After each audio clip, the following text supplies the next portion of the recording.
Timeless Concepts from Physics Helpline. This is a video tutorial series through which we will sharpen our problem solving skill. In this video tutorial, we will discuss the theory of wave motion, part 3. First, let us discuss about the reflection of a wave from the boundary of two media.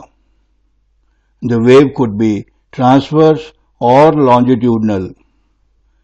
It could be traveling in a rarer medium and reflected from the boundary of a denser medium. Or it could be traveling in a denser medium and reflected from the boundary of a rarer medium. The change of phase of the wave on reflection in each case is listed in the table. Case 1. When a transverse wave traveling in a rarer medium is reflected from the boundary of a denser medium, then the change of phase is equal to pi radians. Case 2. When a transverse wave traveling in a denser medium is reflected from the boundary of a rarer medium, then the change of phase is equal to 0. Case 3. When a longitudinal wave traveling in a rarer medium is reflected from the boundary of a denser medium, then the change of phase is equal to 0. Case 4. When a longitudinal wave traveling in a denser medium is reflected from the boundary of a rarer medium, then the change of phase is equal to pi radians.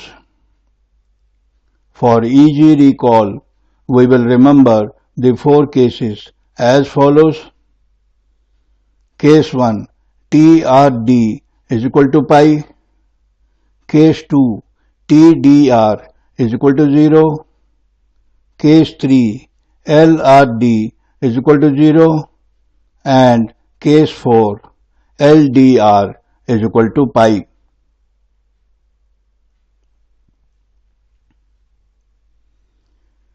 Now we will study about stationary waves. When two identical waves traveling along the same straight line in opposite directions interfere, stationary waves are formed.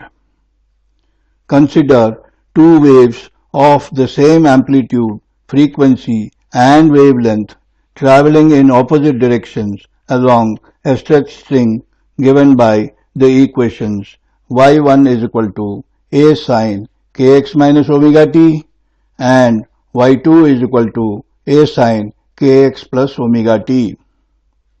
Therefore, resultant displacement is given by y is equal to y1 plus y2, which is equal to a sin kx minus omega t plus a sin kx plus omega t, which implies y is equal to 2a sin kx into cos omega t.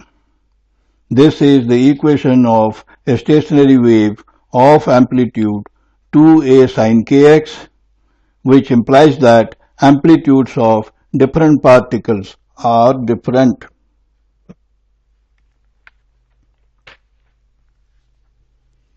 Now, what are antinodes? These are points of maximum amplitude, which is equal to 2a. Therefore, for antinodes, we have sin kx is equal to plus or minus 1, which implies kx is equal to 2n plus 1 into pi by 2. Therefore, x is equal to 2n plus 1 into lambda by 4. Therefore, antinodes are obtained at x is equal to lambda by 4, 3 lambda by 4, 5 lambda by 4, etc., which are odd multiples of lambda by 4. Now, what are nodes? These are points of zero amplitude. Therefore, for nodes, we have sin kx is equal to 0, which implies kx is equal to n pi. Therefore, x is equal to n lambda by 2. Therefore, nodes are obtained at x is equal to 0, lambda by 2, 2 lambda by 2, 3 lambda by 2, etc., which are all multiples of lambda by 2. It can be seen that the distance between two successive nodes or antinodes is equal to lambda by 2. As particles at the nodes are permanently at rest, energy is not transmitted across them. Now, let us understand what are the differences in the characteristics of traveling waves and stationary waves. First, in case of a traveling wave, the amplitudes of all particles are same, but in case of a stationary wave, the amplitudes of different particles between two successive nodes are different. Next, in case of a traveling wave, no particle is permanently at rest, whereas in case of a stationary wave, the particles at the nodes are permanently at rest.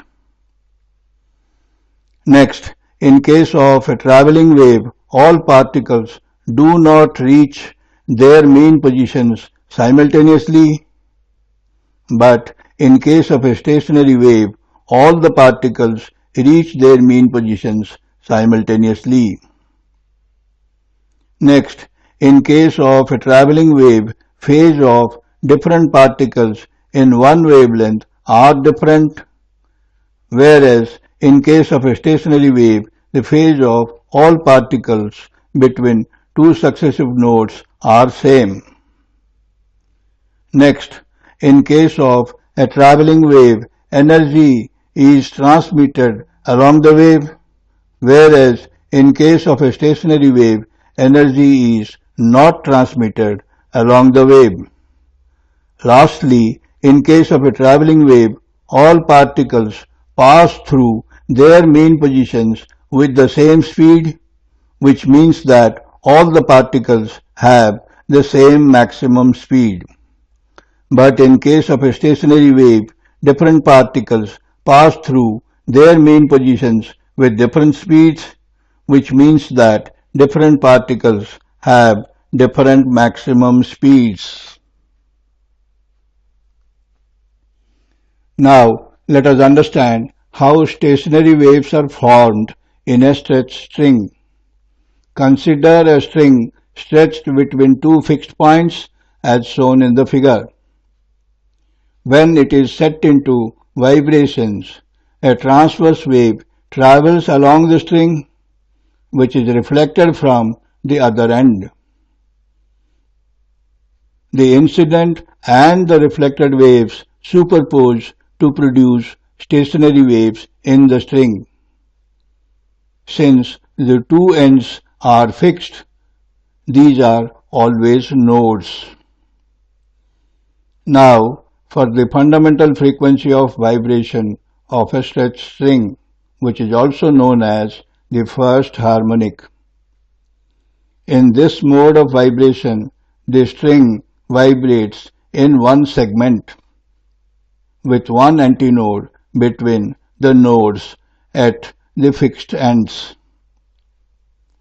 In this mode of vibration, let the wavelength is equal to lambda 1, frequency is equal to f1, and the speed of the wave is given by v is equal to root over t by mu. From the figure, it is clear that AB is equal to L, which is equal to lambda 1 by 2, which implies that lambda 1 is equal to 2L. Therefore, F1 is equal to V by lambda 1, which is equal to V by 2L, which is equal to 1 by 2L root over T by mu. Now for the first overtone, which is also known as the second harmonic. In this mode of vibration, the string vibrates in two segments with one node between the two nodes at the fixed ends. In this mode of vibration, let the wavelength is equal to lambda 2, frequency is equal to f2. This implies AB is equal to L, which is equal to lambda 2, which implies f2 is equal to V by lambda 2, which is equal to 2 into V by 2L, which is equal to 2f1. One can easily understand that speed of the wave in the string is constant. Therefore, when the wavelength is halved, frequency is doubled.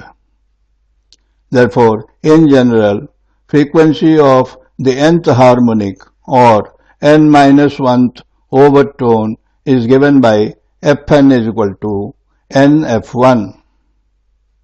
Therefore, the frequencies obtained are F1, 2F1, 3F1, etc., which means we get all the members of the harmonic series.